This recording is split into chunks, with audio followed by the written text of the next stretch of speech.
Now this is for the buyer brokerage agreement.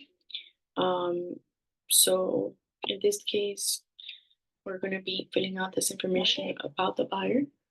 Let's see. Yeah. Let me just. What are you doing? Okay. So here we're going to put the buyer's for the exclusive buyer brokerage agreement. Here we're going to put the buyer's name that we're working with. Let's say in this case, his name is Esteban Reyes.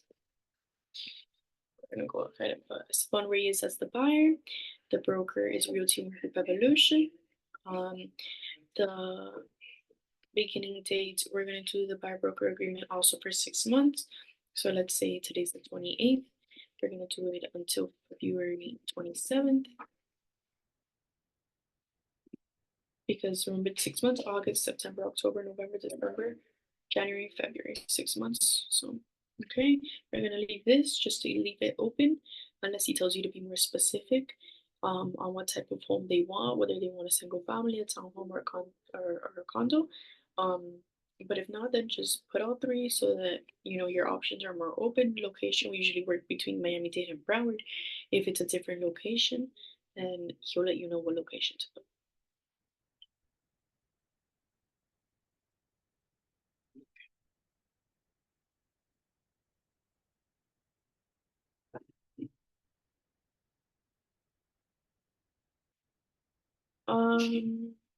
Sorry.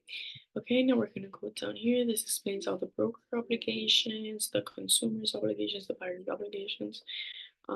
Retainer fee, we're not doing the retainer fee, so this is gonna be 0. And then the compensation. So this depends if we're working either with a buyer or a tenant.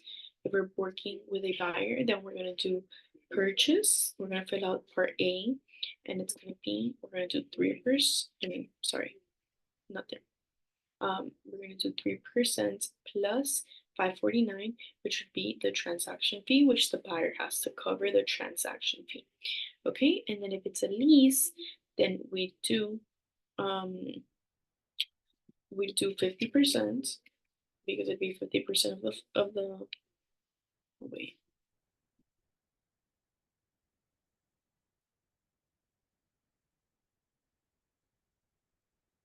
Okay.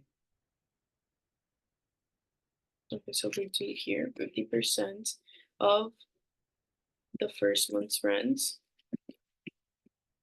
So here we do 50% of the first month's rent, and that's it. They don't have to pay no transaction fee, they don't have to pay anything. That's what you would fill out for the lease.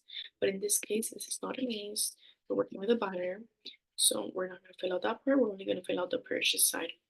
Protection period 180, conditional termination 499. And then this verbiage is usually always gonna be there.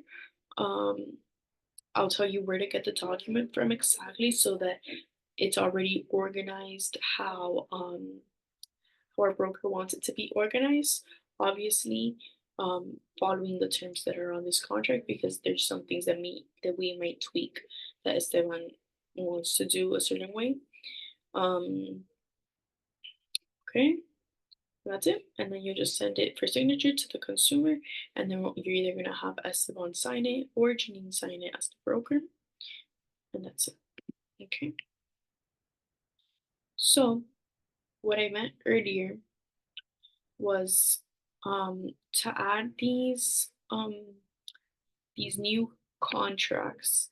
If you can find them on this list, it'd be a lot better because our broker already like um like fills them out previously. We just have to put the specifics. Um, but obviously you have to follow the conditions that are on the SOPs on the videos that I'm posting, because there's some things that me and Esteban might change, well, that Esteban requests to change. He doesn't want to include something, so just always follow the order of the videos that I'm uploading now to YouTube. But this is where you'd get the documents right here. Well, it depends what if you're working with sellers, trabajando con vendedores. Acá están los documentos con los vendedores. If you're working with a buyer, here are the documents with for the buyers, and then for rentals, here are the documents for rentals. So, but yeah, they're kind of already pre-filled out. So just always get them from here instead of going add blank forms because they're completely blank and you have to fill out everything while these are already pre-filled out a little bit. Okay, so yeah, that's it for the buyer broker, the exclusive buyer brokerage agreement.